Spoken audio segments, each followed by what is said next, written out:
Hello, everybody. Welcome back, and a warm welcome to any new joiners who've come to our session today. The second half of the meeting will feature two panel discussions, and the first will look at patient-reported outcomes with perspectives from clinicians and patients, and it will be moderated by our co-lead Tanja Stamm. Following that, there'll be a second panel which will be moderated by our other co-lead Meni Stiliadou. And this panel will look at data as an essential resource, and Meni will draw our session to a close at 15:30. So both sessions, as per this morning, will be followed by Q&As. So please submit any questions you have into the Q&A tab within Zoom. So now I'll hand over to you, Tanja, to start off our first panel. Thank you, Madeleine, for your wise words as always. Yes, welcome to our first panel session. I hope you had a good and long coffee break. And I would like to briefly introduce the people on the panel. Then I think we do a round, maybe with a first statement of all the panelists, because I think it would be really good to hear all your views and expert opinions and patient opinions regarding patient-reported outcomes in consultation rooms, maybe. And then we will go into a discussion. And I think, as has been mentioned earlier by you, Madeleine, the Q&A tool is again open, and it would be great if you could use this for asking questions to our panelists here. So, yes, thank you all for joining. With us today is Linetta Koppert, who is a professor for oncology surgery, I think, or surgery in general. And Linetta, with you is Esther, and I think I don't know the second name of Esther, but you are a patient, actually, and Linetta's patient, in fact, so you are kind of a couple here, a duo together, and maybe you want to say a few words about Esther, Linetta? Yes, I will, Tanja. Thank you. Well, Esther is a woman who had breast cancer at age 29. She came to our hospital and underwent a treatment. And since that moment, she's in follow-up. And we see each other each year, actually. And the last 5 years, we use PROs in the consultation room. And Esther will be joining us today to tell about her experience with it. And also I will, of course, and happy to do that. Yes, great. And great to see you both here on the same screen. So that is actually very nice, I think, and a very good partnership. Then we have Diane Delnoij. And Diana, you are from the Dutch Medicinal Agency, I think, and or the Dutch Health Data Institute. So maybe you can say the correct name in Dutch, which I can never do as a German speaker. And we are very happy that you joined us, because I think especially your perspective also from the regulatory side is really important for the H2O project. So would you like to hear the name in Dutch now? Zorginstituut Nederland, and it's in English it's National Healthcare Institute. Yeah, that's great. Thank you. As I said, I can never pronounce that correctly, I think. And then we have Evelyn Gross, and Evelyn is actually from Vienna, from Austria, and Evelyn is also a patient. And maybe you want to say a few words. Evelyn, you are also the head of the Austrian IBD patient organization, and I think a very experienced patient advocate. That's right. So thanks for this nice welcome. I am patient for more than 30 years and dealing with Crohn's disease, so inflammatory bowel disease. And yeah, the patient organization is my heart project. So it's very important to improve the situation, because living with a chronic disease, it's not that easy. And so I'm really happy to be part of this project and yes, to give you more insight about it. Thank you. We are very happy that you have joined the H2O team in Austria. Yeah, that's really very important. So maybe we can do a short first round where every one of you could start with a statement maybe regarding patient-reported outcomes. I think it would be really good to hear your perspectives from different disease areas, from different institutions, more from an academic and practical point of view. And we can then go into a discussion, but maybe we can really do a first introductory round. And we could maybe start with the couple from Erasmus. And I don't know, Linetta, do you want to give a clinician's perspective first? Yes, of course. Well, I'm a surgeon, oncological surgeon for 12 years now, with mainly breast cancer and thyroid cancer as my focus. And since the start of my career, I think there was this focus on outcome more and more, and this opportunity to also have patient-reported outcomes in the consultation room. And I'm happy to work in an academic institute where it was just so, I was so challenged to use it that I was kind of an early adapter, I think, at my institute with my team. So for 6 years now, I use the patient-reported outcomes in the consultation room, every follow-up visit, but also during treatment and also before treatment starts. And I'm so happy to work with it, since I think at the micro level, so for the individual patient, we really add value by having these answers in a conversation together and see what changes, where there's maybe some extra help needed in areas where the scores are less than they were before, or scores that are less than other patients have, or maybe less than the normative scores of the healthy population. So I'm really happy with this outcome, so to say, this flow of outcome data, patient-reported outcome data in the consultation room. It really adds value. That's what I think, and I hope we will have a good discussion coming 40 minutes on this subject. Yes, thank you, Linetta. I think that's really important to focus also on the value for patients. And as you said, I think also important that it probably changes the way how professionals communicate with patients. Yeah? So that's an important perspective as well. Esther, do you want to add from your perspective as a patient? Maybe? Yes, of course. Yeah, for me, it's really like the pros really helps me in first instance really to think about my current situation before I go to consult or a new appointment. It takes me around like 20-30 minutes to fill in all the questions, and like, yeah, I receive all different questions also about my financial status, but also about the sexuality and everything, yeah, what comes along with the whole situation for me as a patient, and also certain things I don't think about like on a daily basis. And that really helps me to see like, okay, how am I really doing at this moment? And also if I look back to last year, how are things going? And when I go to Linetta to discuss the outcome, it really gives me a good opportunity to deep into certain things, and it really helps me to see like, okay, where am I standing as a patient? And it really, the whole consult which I'm having, gives me really good feeling. It really helps me to create a bond or something, that makes it even stronger. Yeah, thanks for sharing your view, Esther. I think it's very important to hear that also from your perspective, because we often hear that patients say maybe that it's too burdensome, or they really don't want to fill all these things in. But I think it's good to hear from you that it gives additional insights also, and it allows you to reflect on the daily situation. Yeah, absolutely.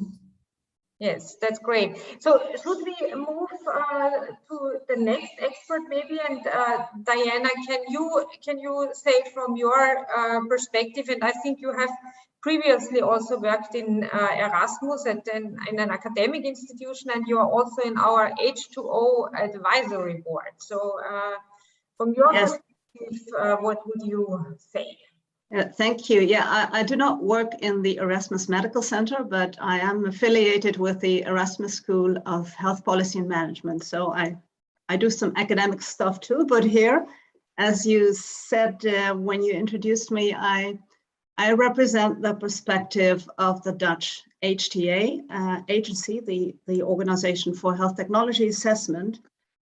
And I guess as an HTA agency, we find it important that healthcare interventions have an added value, not just for the quality of life of individual patients, but also for the society as a whole. And that means that we also find it important that interventions are used appropriately, and that decisions about their choices are taken in a process of shared decision-making between professionals and patients.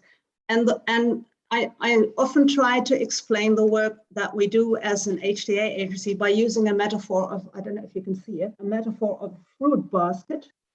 This is a fruit basket. And as an HTA agency, on the system level, we examine pieces of fruit to determine whether or not they should have a place in that fruit basket of, in our case, the benefits package for public health insurance. So we look at individual pieces of fruit and determine, do they have added value enough on the societal level and for individual patients to put them in the fruit basket that we make available under public health insurance. However, on the clinical level, professionals and patients, they have to take decisions about these pieces of fruit as well, because they have to decide whether or not they should pick a specific piece of fruit from the basket and use it for individual cases. And both these types of choices, the choice about putting a piece of fruit in the basket and the choice of picking it from the basket to use in an individual clinical setting, both choices need to be informed by data, we believe. Data about the added value of interventions and the added value then in terms of outcomes per dollar spent, I guess Porter would say, but where outcomes need to measure things that matter to patients. So it's not just about biomedical issues, we believe, because the public wants healthcare providers to focus on people, so not just fix technical problems, because doctors are not plumbers. And so society wants them to deliver person-centered care. And that requires, we believe, a broad knowledge of who that person is that is sitting in front of you and what matters to him or her. And we strongly believe in the use of patient-reported outcome measures as a tool that enable that conversation about what matters to you. Yes, thanks, Diana. That was a very good metaphor, I think, with the fruit basket, to show the value of why we actually need outcome measurement in general. And I think also very interesting, your perspective, why patient-reported outcome needs to be an essential part of it. Yeah? Then, Evie, can you give us also your insights? Maybe also as a director of a patient organization. So yes, I was 17 when I was diagnosed with this illness, and the doctors were always talking about mucosal healing, but this was a foreign word for me and for many other patients. So we want to talk about our needs and our preferences and requirements, because we have a patient journey. A lot of people are in school when they are diagnosed, then in further education, then they start their working life, and of course their family life, and they want to build up family and give birth. And that's, big challenges with a chronic disease. So we need to talk the same language with our doctors. And I think the only way is to have PROs which fits for the patient's needs and also for the doctor needs, because then we are going to talk about these PROs and we want to improve the situation. And of course, we need a tracking of those pros, because it doesn't make sense for me if we record my needs and my pros from the next 6 months. I want to have a look back on my data 5 years ago. Maybe there was my last flare up. So flare up and remission are not constantly passing by, and you never know how long this situation will last. And to have here a real, good, profound documentation for both sides, for the patient and the doctors, and of course for the decision makers, it's really, really important to have access from both sides, from the doctor sides and also from the patient sides. And of course, at last, if this fits also into research and we can contribute to better research, of course, we are, as patients, are willing to share our data. Yeah, that's interesting, of course. Yeah, your perspectives in this regard. Yeah, and also regarding data share. Yeah. Thank you. That was a very good first round, I think. I don't see many questions in the chat, but I have one question now in the Q&A tool, which is from Tim Benson, saying that his experience in the UK is that most prompts were designed for research and to a lesser extent for population monitoring, but not really for helping in routine patient care. And sometimes questionnaires are a bit long and people need to fill in lots of things, and also sometimes the readability and for people with lower health literacy might be an issue. What would be your ideas with this regard? So is it only for research that we do the prompts, or does it have different perspectives? I think you have said already a lot of that. Who would like to answer to that? Is it only for research? So maybe I'm going to answer. So no, it's definitely not only for research. It's really for the interaction between doctors and patients to improve that. And if we look at the waiting time, until you are at your appointment, there is so many time to be filled for electronic recording of the data. For now, most of us just get a letter or piece of paper and a pencil. We have to fill in, and nobody looks at those data filled in afterwards. So I really liked at the keynote from Mrs. Baumhauer, the video with the tablet, which was handed over to the patient at the ambulance and at the appointment, and they had time to fill in. And then afterwards, the consultation was really talking about this issue that came up when the person filled in the pros. So that's really, really important to have a look on that, and of course to the research as well. But the main focus should be the patient-doctor interaction, and of course in lay language, so that each patient is able to work with this and have a benefit out of it.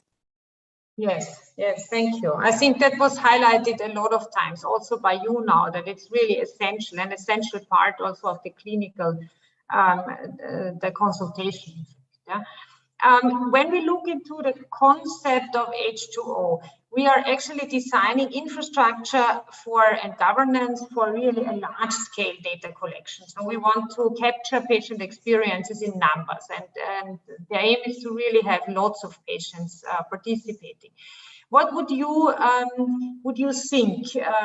Is this a contradiction to the individualization and the holistic patient care, or are there any aims that you could see or any benefits also from this more larger scale data capture and maybe the using the data for transparency for other issues? Yeah?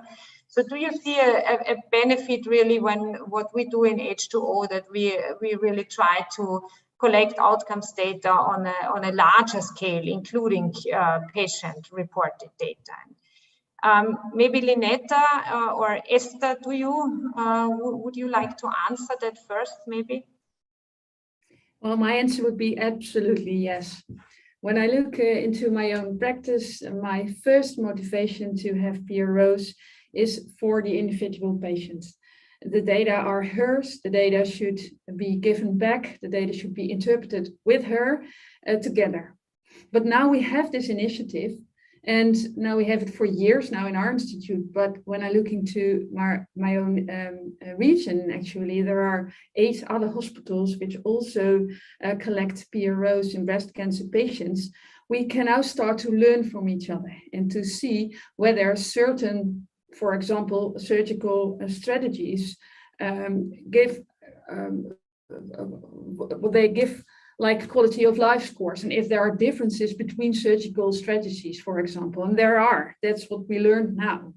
And I'm really happy with H2O that it's the scale enlarges and enlarges. We have so many patients, we hope, that will participate. So it starts with the value for the individual patient. Of course, I really agree with Evelyn saying that's where it starts and where it has to be. But now we have this opportunity to gather so much data, the data Diane already mentioned. We can learn from these data and become better and better in what we, in the care we deliver, so to say.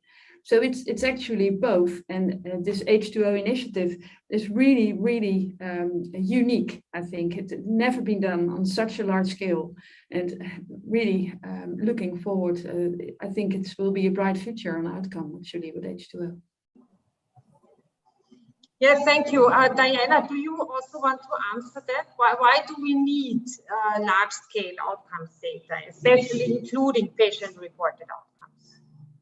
Yeah, I think, one of the answers was already given before the break by this excellent keynote from Judith Baumhauer, when she said this really only works if you have large data sets and if lots of doctors participate, because it's a team effort. And specifically, if you want to start using predictive modeling or AI, even you can't do that if you have small data sets. So lots of professionals and patients participating is a prerequisite. And then I guess you also need many prompts that you want to measure, even if that means that patients have to fill out more than, let's say, 3 questions. I think Esther also mentioned at the beginning of this session that she finds it, that it makes it interesting for her that the prompts touch upon topics that she wouldn't have thought of herself. I think that's important because in my academic work, I've done some studies where we analyzed social media, so blogs from patients to see what these people write about, and then we compare what people write about and what's actually in the prompts. And even then you see that prompts like sets from the International Consortium of Health Outcome Measurements, really comprehensive. Even those issues do not touch everything that is important from the patient perspective. So you need to somehow carefully balance this, on the one hand, this wish to cover things that matter to patients, and on the other hand, keep it practical. And that's quite, I think that's quite difficult. So it's good to have H2O trying to figure out how you can do that.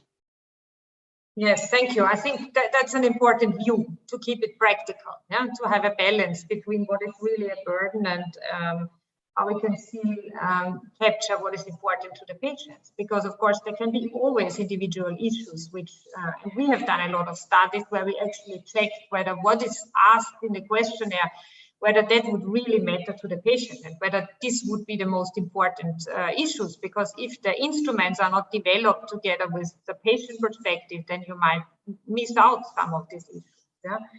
What would be the advice from from Esther, from your side, to keep the balance, to keep it practical? What needed, should it be a tablet, or does it have to be on an electronic device, or what would be your advice? What do you like best as a patient to feel disease? I think just receiving it by email on an electronic device, yeah, nowadays, I think for me, it's the most easiest way to fill in. But I can understand perhaps where you're like much older than I am, it would be a little bit difficult, perhaps the electronic way. But I think just in general, it works best. Yeah, thanks. And Evie, do you have some insights maybe from the other members in your patient organization? What works really best? What do patients want? What should we take into account in H2O? So from our patients, we see that the burden of the disease is so strong that they are really willing to contribute. And whenever we send out questionnaires or surveys, they are really willing to fill in. And it's not a question of 2 questions and 2 minutes. It's really hard work for about 20 minutes. And they really go through the whole of it, and they are willing to spend 20 minutes to improve their situations, and therefore I'm sure they will contribute and they see a chance to have a better outcome in the future with their chronic disease. And regarding, as Esther said, the age of the people, I think we will find solutions also for those who need support.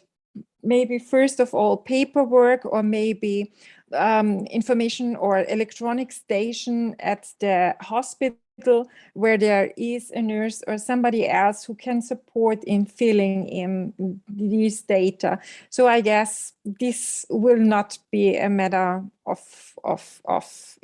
fact. That's not all are familiar with electronic things right now, but this is a project which will develop, and it's so great to have it not only on a national basis, also international, and also different diseases. So that's so great of this project, and I'm sure it will be an excellent, completely new way, and which will last for the future, and which will improve the future. So really happy to be part of this and to offer this also to the other patients. Yeah. Yes, thanks, Evie. And I think it's really important that we capture the perspective of the patients in our project, and that's where we set out. And what we are currently doing is these selfie studies, where very much like patients, but also regulators, and of course healthcare providers and people from the industry, researchers from all the different institutions, but really also the view of patients, so that we really select something and we set it up in a way that it's really suitable for the patients. I think that's really important. And like you said, I think Judy's talk in the beginning also showed that it's like a common initiative, a mutual thing between the patients and the providers. And you have also mentioned nurses, and I think it will not only be medical doctors, but also other staff and health professionals who will be involved in the collection of patient-reported outcomes. So if any one of you has not participated in the Delphi study, please do that. If you have received an invitation, if not, please send us an email and we will send you an invitation. It would be really great if we have a large outreach, because I really think that it's important to have the opinion leaders in these studies and giving also their views. Yeah? I now see a question of Karen, and I think that's the question is also in the Q&A, but you have raised your hand and you would like to ask the question directly to the panel. No, so I would actually address with a comment. I'm also the leader of the Danish National Pro Secretary, and we have done quite a lot of research about the question of literacy and IT literacy, and that's not an age question. We have to stop this age discrimination. We have approximately 10% of the population that has IT literacy, and that's from the age of 10 to the age of 90. And actually quite a lot of the elderly people prefer to have the capability to go to some kind of IT tool. So this is not the way it should be addressed. It is actually the easiest for many people to use such a tool where you can introduce some kind of help. And we are also running some PhDs on this that will be ready to publish very soon. So stop the age discrimination, please. Yes, thank you. I think that's a very important perspective. I think the fear is always that we miss someone, yeah, or that we leave someone out, that we have some excess issues, yeah, and that's why it's considered. But I think you're totally right, and probably that's an important perspective, not to say or to imply that some people might not be willing to feel dizzy. Yeah? You have also, at least I saw in the chat, asked about the development of the PROs in the last 10 years. And I think that has really advanced, and Judy has showed us important insights. And also within the consortium, we have Matthias Rose's team at the Charité, who is doing a lot of research in common metrics, and similar also here at the Medical University of Vienna, where a lot of research is done in psychometric measurement and domain-specific generic measurement. And I think also at Erasmus, you have quite some history in using this. So what would you say regarding the development of PROs? Should we select the ones which have been co-developed by patients, or should we choose the ones who have been used for the last 10 years, or do we need some adaptations? In rheumatology, we have seen that PROs develop over time, and it needs to be a little bit adapted because some of the questions might not be appropriate anymore, and we might need to include new things. What would be your perspective, Diana, maybe from a regulator side, how to choose the right PROs, how to think about development? Well, there are two things that you need to keep in mind, I guess, when choosing a PRO. One is that it needs to be relevant for the population you target. So patient relevance, I guess, is a necessary prerequisite. And yeah, I guess that if a measure has been developed with patients, you have a better chance of having a relevant outcome measure than if one has been designed by a researcher behind his or her desk. So that would be a check.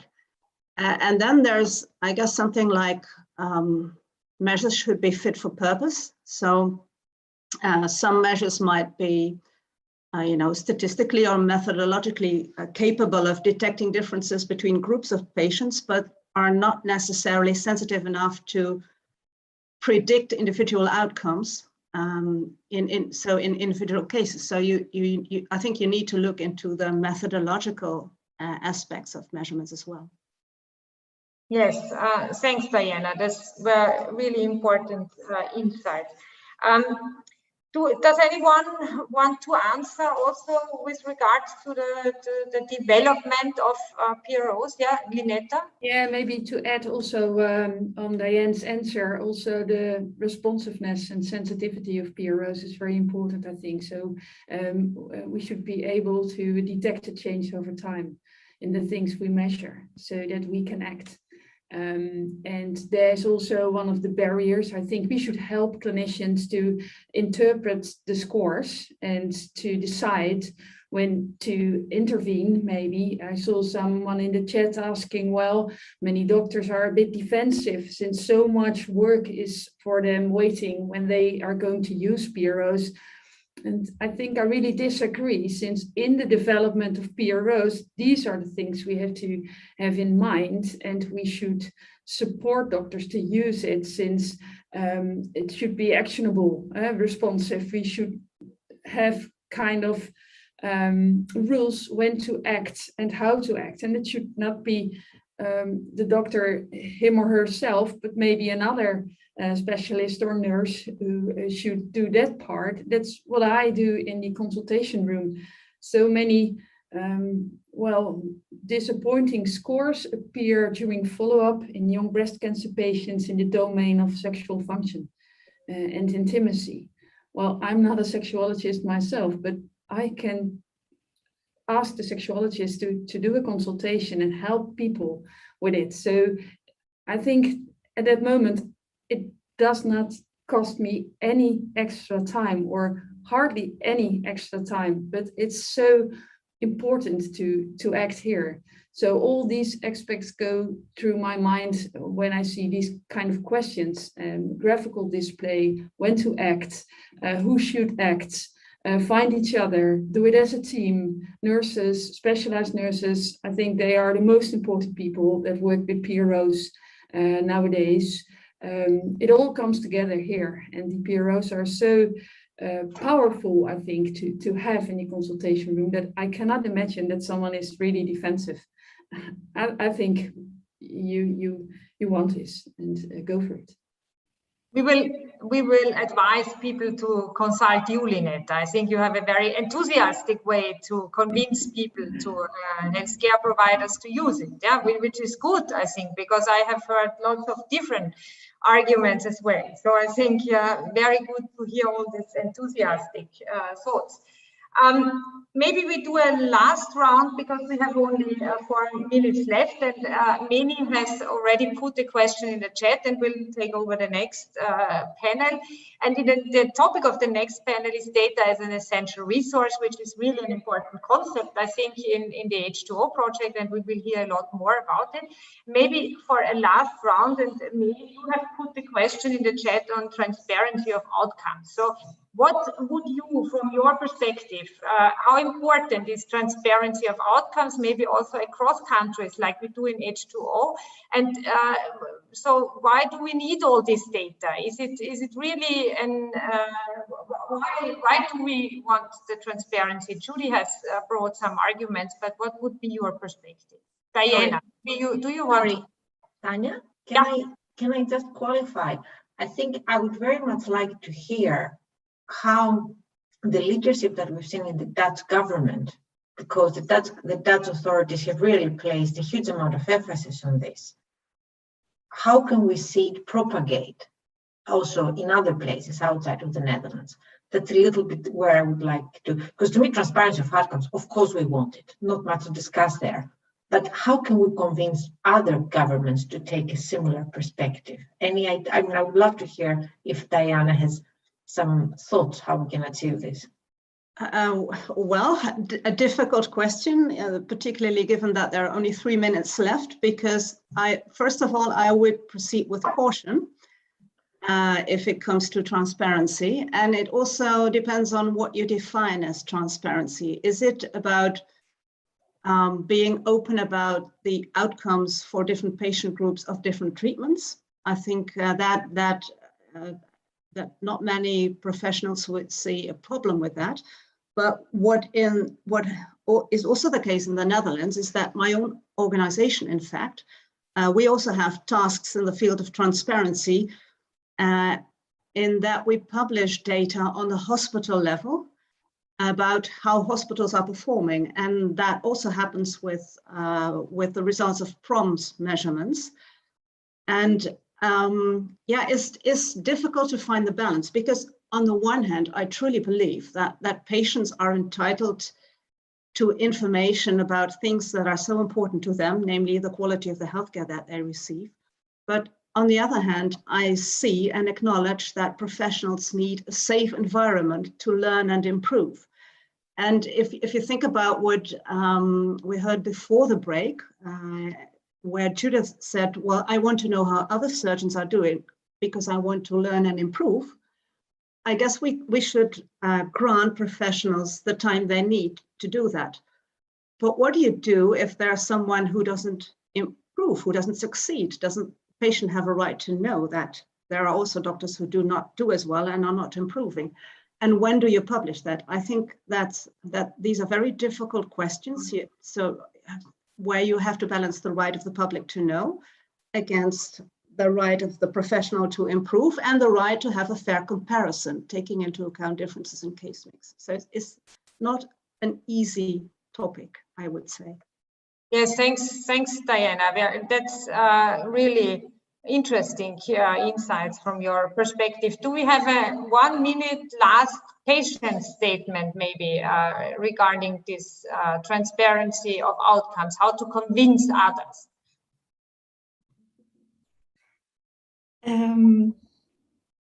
Oh, this is a difficult one. Yeah, I think it's just good to be transparent and to share all questions I have answered just to help other patients. That's what I truly believe. Yes, thank you. That was, I think, a very good last statement here on the panel, and that's really one of the aims of H2O, to really help improve patient outcomes, and also I think to create this transparency also for patients. And I think under all these conditions that you have mentioned, Diana, because these are of course important considerations that needs to be taken into account. So I would like to thank you all for being on our panel here. It was really great to have you there, and lots of people have been participating. I think we had over 120 participants, and it will be available later on, I think, as well, and maybe a very good learning experience and tool also for us all, yeah? That you share all your perspectives, I think is really important. So I would like to hand over to Meni Stiliatou and the next panel, which is focusing on data as an essential resource. And I think you can already take it from where we have arrived now with our discussions. So over to you, Thank Meni. you. Thanks very much, Tanya, and thanks for a really touching first panel, which touched upon the core of what it is we are doing. I think everybody's statements will stay with me, but I have to say in particular the statements by some of our patients, because at the end of the day, the main thing that we're trying to achieve with the H2O is to empower the patients to have better conversations with their doctors. So that's our core mission.